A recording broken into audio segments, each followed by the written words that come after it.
coffee date.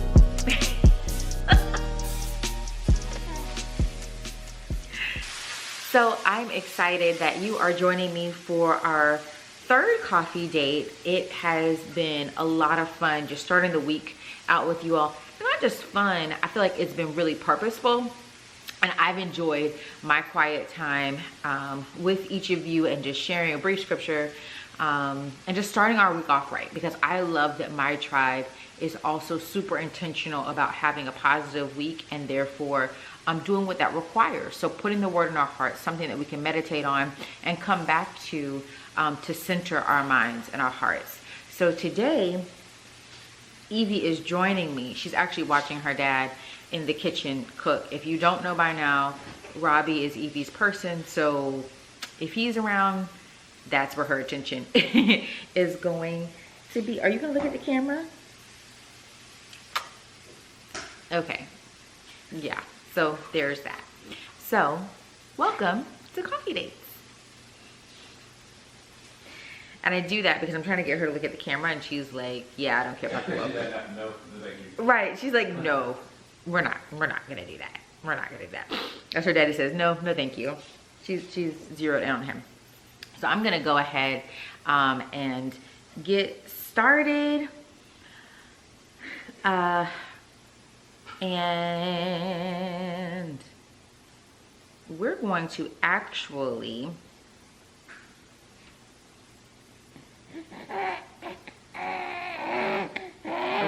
the minute I do anything that's not talking about her, this happens. Are you serious? Are you really gonna do that?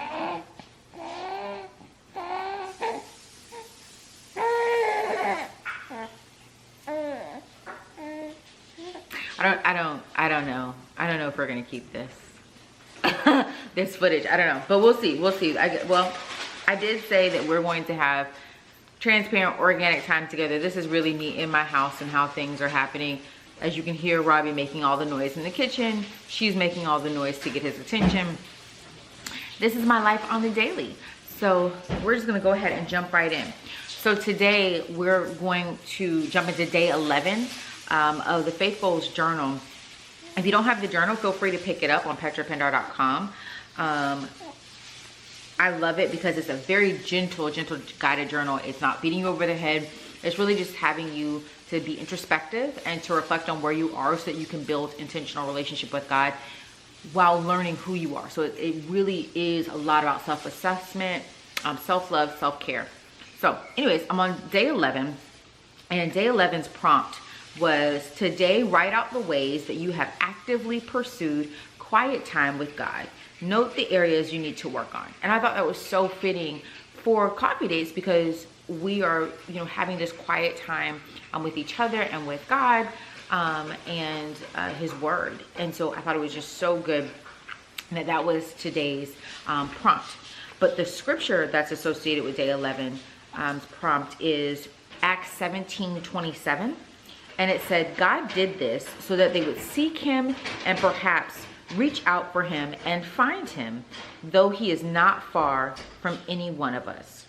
God did this so that they would seek him and perhaps reach out for him and find him, though he is not far from any one of us. And Robert is also not far from me, and I almost feel like throwing something at him because he's making so much noise. And it's funny because he's the one who set up the camera, so he also knows that I'm recording. So welcome to the Pendar crew. You ready?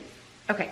So I love that scripture about how God is calling for us to be intentional, and he set things up for us to pursue him. But I thought it would be really good to actually go to the chapter. So Acts 17, and I'm actually going to be reading from my favorite Bible, the She Reads Truth Bible. As you can see, I have like all my notes and tabs and stuff, but my She Reads Truth Bible, and it's a CSB version. And I wanted to read a larger excerpt from the chapter just to kind of give us some context, right? So Acts 17, and I'm going to read verses 22 to 29. Okay? You want to read it with me? You want to read it with me? Okay. And it says, are you Are you kidding? Y'all, I literally am losing a child as I'm holding this thing. Hold on, let me see if... Here, you're messing up your pretty little head wrap. Look, see? You're messing it up. You wanna read? You wanna read together? You wanna talk? You wanna take this out? You wanna talk? What you gonna say? What you gotta say? Yes, but I just wanted to read a little bit. So this is true mama life, right? You want to have some quiet time, be able to read and chill, and that doesn't always happen the way that you would expect or the way that you would desire, but that does not mean you shouldn't do it. That doesn't mean that you shouldn't press through. So even though Evie is wanting to have her moment and talk and make noise and all that stuff, it's not going to deter me from still reading and still having that quiet time with him. And I encourage you to also kind of press through and forward. So I think her daddy's coming to get her. Goodbye. Okay. Well, that's that. That went great. Now, mind you,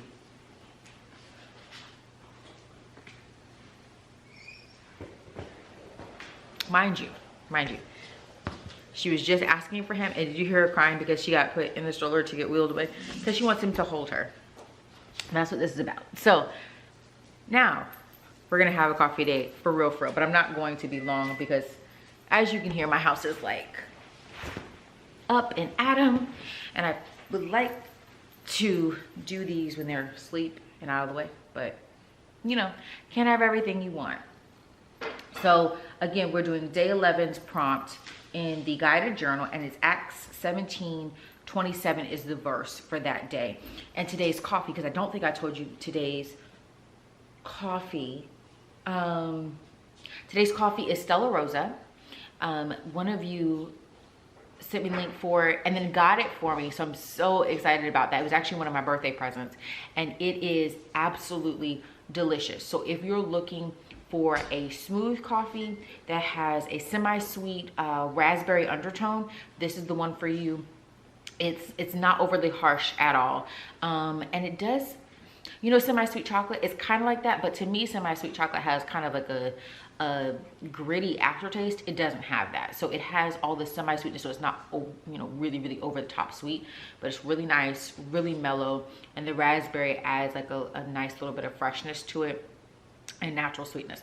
So if you're looking for something like that, the Stella Rosa medium black coffee is a limited edition, so I don't know how long that they'll have it, so make sure that you grab it. It's really good. And actually, I may ask Robbie to get me the bag so I can show it to you by the end of our date. Okay, so that's today's coffee. So now, before my child calls me again, because I hear her, she's chewing out her dad because he's not holding her. So Acts 17:22-29, that's what I wanted to read. So Paul stood in the middle of the Areopagus and said, "People of Athens, I see that you are extremely religious in every respect. For as I was passing through and observing the objects of your worship, I even found an altar on which was inscribed," my husband just crawled on the ground to give me this bag. Let me tell you, he's legit. So I will show that to you in a second.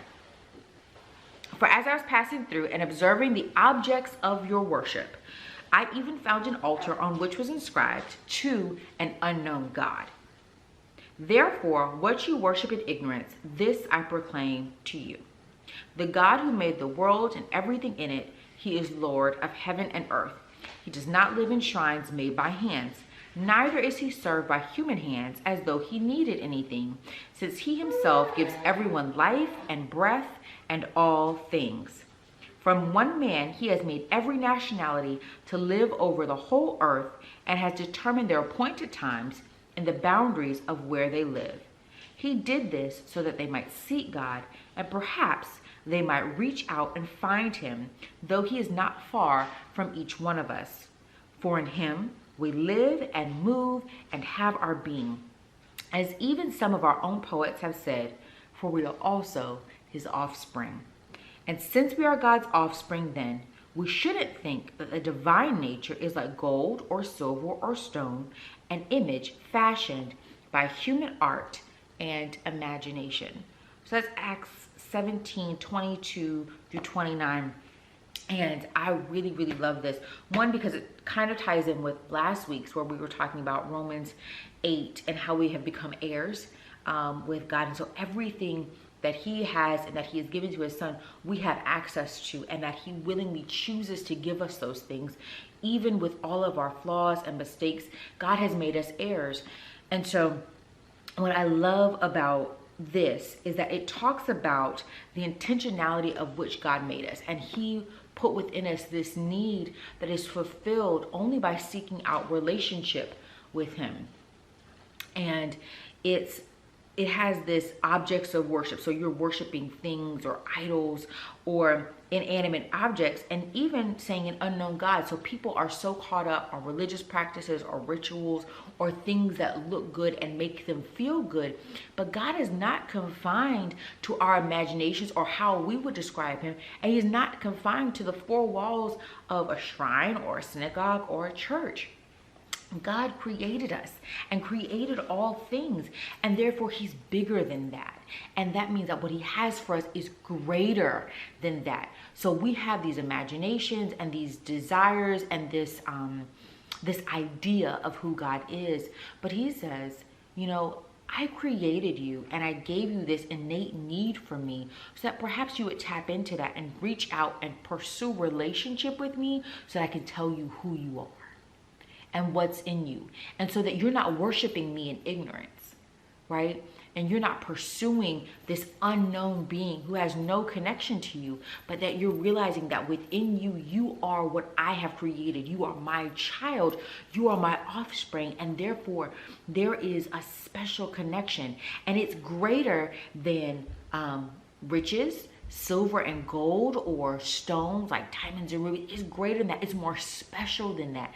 There is something that's in us that he has created and that he has purposefully chosen.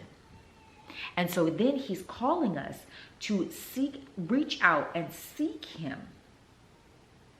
To reach out and seek him and find him, though he's not far from each one of us. So even though he's put this desire in us and he's saying, this is what I want you to feel and pursue, I've never been far from you because I also want that relationship with you. I don't want you to be worshiping me in ignorance or because it looks good or it feels good or it's a good deed. That has nothing to do with his goodness or his sovereignty or his righteousness. He has literally said, look, I created you. I know these things about you. And because I know them, I've put this within you and I've created these boundaries and these appointed times and these needs and these desires. And I've done it so that you'll always come back to me and that you'll reach out for me and you'll pursue this relationship and that you'll realize that you are my offspring, right?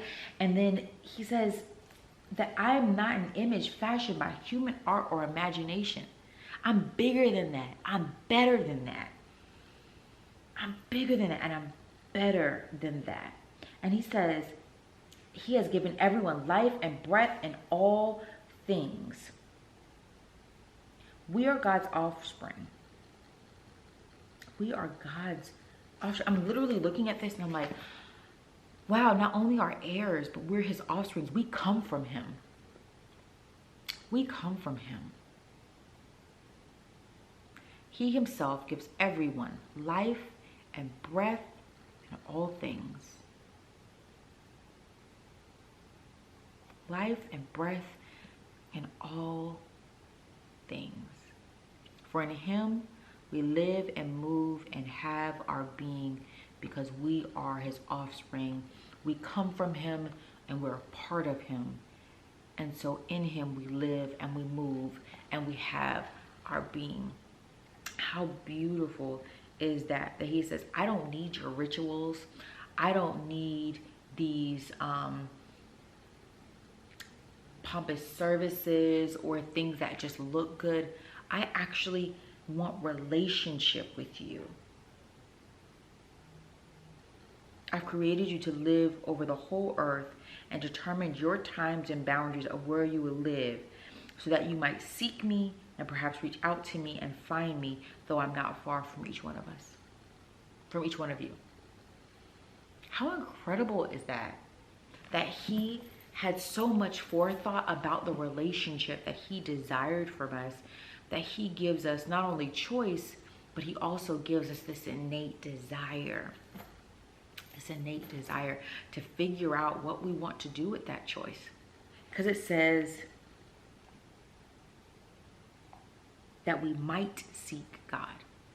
So he's giving you this desire, but he's also giving you choice. And so he's giving you this space to realize that in him is your fulfillment.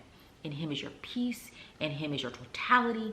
In him is your healing. In him is your understanding, your wisdom, your growth, your evolution. All of these things are in him. But he gives you that choice to realize that, so then that you will pursue actual, real, intimate, intentional relationship with him as his offspring, as a reality of we are from him and in him, because he's in us. And so we're his creation and we're reflections of him. How incredible is that? That God thought so much of us, that he said you can put aside what it looks like and get to know what it is. He's not worried about the good deeds or being good people. Yes, we should be good people and we should do good things, but we should have a relationship with him above all else. Above all else. That means we're going to have to say no to some things. We're going to have to put aside some things. We're not going to be in relationship with other people. Some of those people that are toxic and pulling us away from him. He is really calling us to really seek and find him, because he's not far. He's literally sitting right there and he's waiting. He said, hey, pretty, I'm waiting on you. I'm waiting on you. I put this in you from the very beginning, and all I was waiting was for you to choose to tap into that. Choose to tap into that. And so I'm going to encourage you this week, as you're navigating and you're figuring out what you're doing and how you're doing it, that you go back to Acts 17 verses 22 through 29 and you begin to read that and you meditate on it and you figure out, okay, God, I know that you put me in this place. I don't love where I am. I may want to move. I may want to be somewhere else, but God, you put me within this boundary, within this place for this appointed time and this appointed season, because you wanted to awaken something in me. What is it, God? What is it that you need me to tap into? What level do I need to ascend to in our relationship? What am I allowing to cloud my view and my understanding of you? What is it that I have become so fixated on that this has become a part of my routine that you want me to put aside because it's not known to you? I have created a relationship or an understanding of an unknown God, and that means I have no understanding because you're an unknown God. What rituals and practices and routines are keeping you from the relationship that God desires you to have? Think about that this week. Meditate on that this week. Because a lot of us are so focused on where we are that we are unable to realize the blessing and the fruitfulness in that place and the quiet that's in that place.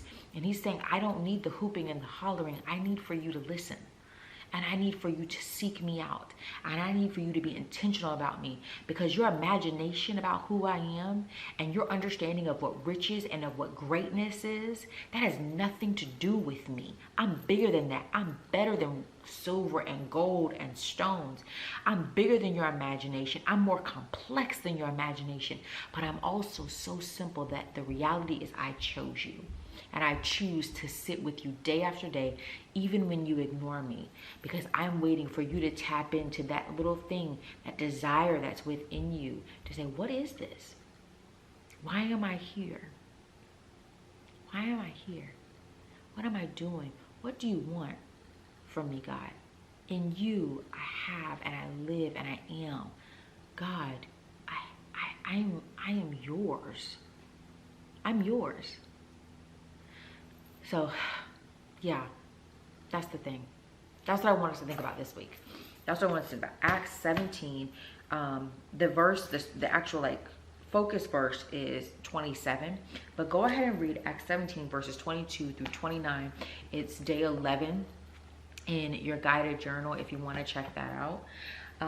And oh, I can't forget to mention this. So Robbie brought the coffee for me. This is today's coffee. It's the Stella Rosa medium roast. I said medium black, I think, but it's the medium roast. It's really good. It's really smooth. It's a semi-sweet. It has an undertone of raspberry and currants and blackberries. So it has a nice fruity undertone, but it's not like that strawberry sweet. It's a very subtle tone, so it's really good. Y'all know how much I love coffee, so I'm very excited. This is actually, I think it's one of my favorites, and this is my first cup. And I have, yeah, I'm probably gonna make another cup. I'm gonna be honest with you. I'm making another cup because I don't know if you can see this. I don't want it to spill. I'm not gonna tip this. I'm crazy. I'm not gonna tip this, but I literally only have a little bit left, and I'm like savoring it because it's really, really good. So if you have any other coffees that you want to try, you want me to try during coffee dates, let me know and I will definitely try it. I love coffee. So I'm excited about this. I'm more excited about your week, and I'm incredibly prayerful about the relationship that you are going to begin to seek out with God, and that you will begin to build relationship with a known God, that he will not remain unknown to you, that he will not remain unknown to you. I hope that you have a wonderful week, pretty. I sure am. Love you. Bye.